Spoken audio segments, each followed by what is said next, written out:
Welcome to Career English Lab, where we help international professionals communicate more clearly and confidently at work. And today we are talking about one of the most uncomfortable moments in any professional setting. The moment when you need to disagree with someone and you're not sure how to do it without sounding rude, aggressive, or difficult to work with. Can I share something I'm a little embarrassed about? For a long time, my default strategy for disagreeing at work was to simply not disagree at all. If a colleague or manager said something I thought was wrong, I would nod, maybe offer a vague comment like, interesting point, and then either do nothing about it or quietly go ahead and do it my own way, hoping that nobody would notice. And how well did that strategy actually work for you? About as well as you would expect. Sometimes nothing came of it, but sometimes the wrong decision went ahead because nobody pushed back. And once I spent 3 days preparing a document that was completely different from what my manager had asked for, simply because I disagreed with her direction and never said so. When she saw it, she was not angry, she was confused. She said, "Why didn't you just tell me you thought it should go this way?" And I had no good answer. That story captures something really important. The fear of disagreement often leads to a much bigger problem than the disagreement itself would have caused. The conversation I was afraid to have would have taken 5 minutes. The consequence of avoiding it took 3 days of wasted work and an awkward follow up. And I think that pattern is extremely common, especially for professionals working in English as a second language.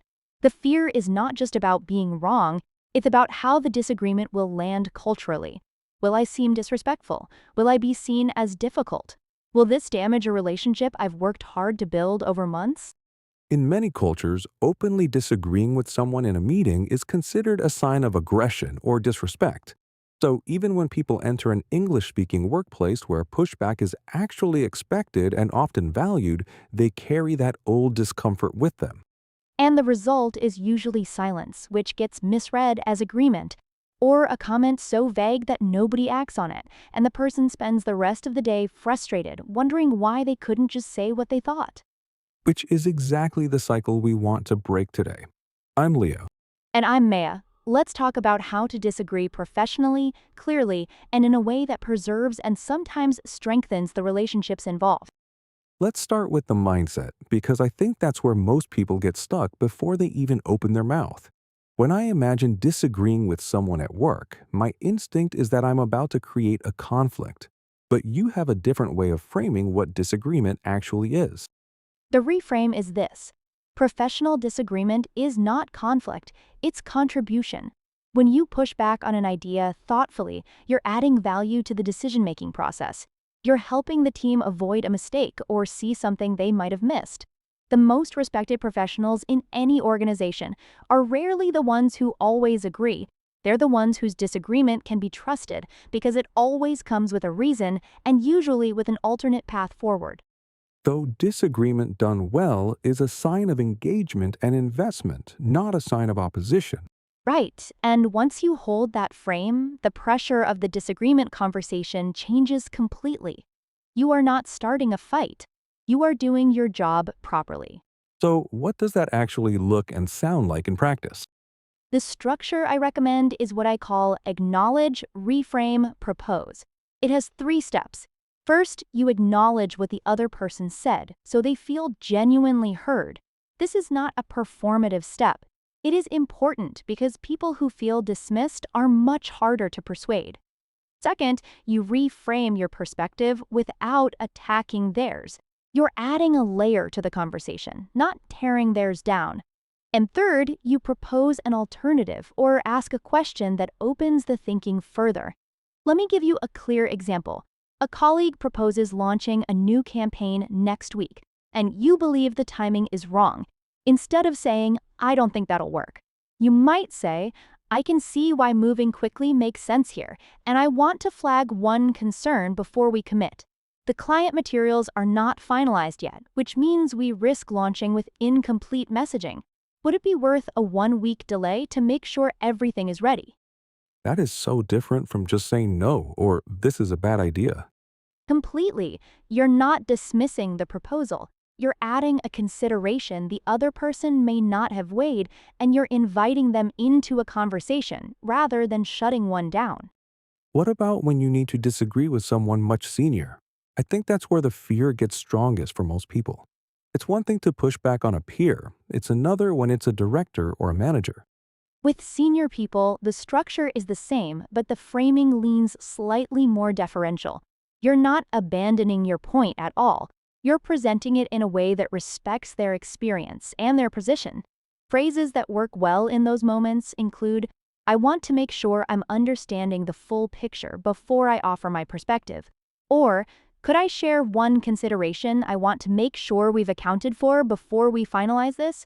These are not weak phrases. They signal professional intelligence. You're showing that you respect the context while still bringing your thinking to the table. Because you're positioning your disagreement as a contribution to their thinking, not as a challenge to their authority. That is the whole idea. And most senior leaders, when they trust you, genuinely want you to push back thoughtfully. What they tend not to appreciate is pushback that dismisses their experience or sounds like a personal challenge rather than a professional contribution. Can we talk about the specific words and phrases to avoid? Because I think a lot of people accidentally make their disagreement land harsher than they intended to. Definitely. The phrases that tend to land badly are the ones that open by dismissing the other person's idea immediately. Things like, actually, that's not right, or I completely disagree with that, or the very common, yes, but, where the but immediately cancels everything that came before it. I use yes but constantly. I never thought about what it actually communicates. Most people do, and the upgrade is genuinely simple. Replace yes but with yes and. Yes, and I also want to consider keeps both ideas present in the conversation. Yes, but throws one of them out. The word but is a signal to the other person that everything before it was essentially irrelevant, and says both things matter and we're building on both of them. Such a small change with such a different effect. Let's do a role play so people can hear the full contrast. I'll make a proposal and you respond. Weak version first, then the stronger one. Ready. I think we should share the report with the client on Friday. We've been sitting on it for too long and they're expecting it. Weak version. I don't think that's a good idea. The data section still has gaps and it's going to make us look unprepared. And now the stronger version. I completely understand the urgency, and I want to flag one concern before we send it. The data section still has two gaps the client will notice immediately. What if we send it Monday with a short note explaining that we prioritized accuracy? I think that actually positions us better than sending something incomplete on Friday. Same concern, completely different impression. The stronger version offers a solution alongside the pushback, which makes it far easier for the other person to accept. And I think that is the central insight. Disagreement without a proposal can feel like a dead end. Disagreement paired with a way forward keeps things moving.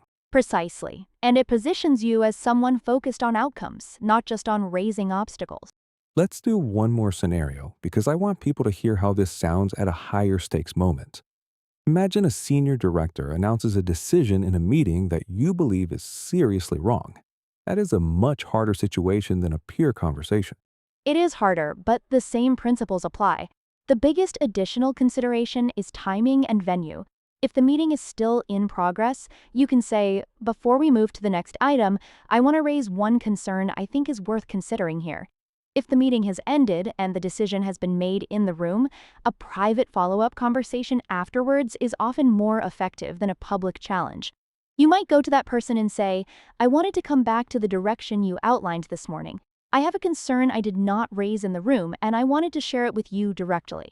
That private approach gives them the opportunity to reconsider without any public pressure. And most senior people respond much better to that kind of conversation than to a challenge in front of a group. Your point gets heard more clearly when it doesn't feel like a performance for the room. What happens when the person doubles down after you push back? When they just repeat their original position more firmly?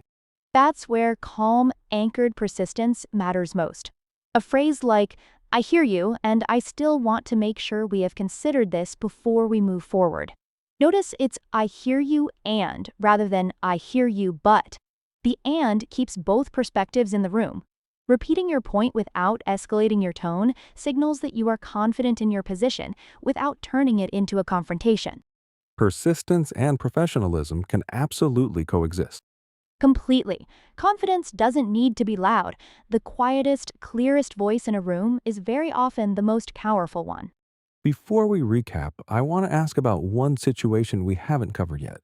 What about disagreeing in writing? Because sometimes the pushback needs to happen by email, and written disagreement feels even more exposed than a spoken conversation. In writing, the same acknowledge, reframe, propose structure applies, but I would add one extra step. Open by acknowledging the effort or intent behind the original idea before your concern arrives. Something like, "Thank you for pulling this together. I want to add one consideration before we finalize the direction." That sets a collaborative tone. Then state your concern clearly and end with a concrete recommendation rather than a question. In email, a clear proposal lands more strongly than a question. Because a question in writing can feel like you're passing the decision back rather than owning your perspective. Spot on. In conversation, a question invites dialogue. In email, a recommendation shows conviction. Let's recap what we covered today. First, reframe this agreement as contribution, not conflict. You're adding value to the decision, not starting a fight. Second, use the acknowledge, reframe, propose structure. Show you heard the other person, bring your perspective, and give them something concrete to work with. Third, replace yes but with yes and. It keeps both ideas present and keeps the conversation open. Fourth, always pair your disagreement with an alternative or a proposal. Pushback with a suggested way forward is significantly more effective than pushback alone. Fifth, consider timing and venue. A private conversation can be more effective than a public challenge in the room. And sixth, if someone doubles down, hold your position calmly with, "I hear you, and I still want to make sure we have considered this." This week's lab challenge. Think of one situation coming up where you may need to push back on something.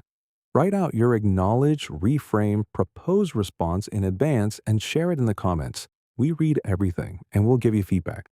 Subscribe to Career English Lab and share this with a colleague who avoids disagreement at work because they are not sure how to do it professionally. I'm Maya. And I'm Leo. See you in the lab.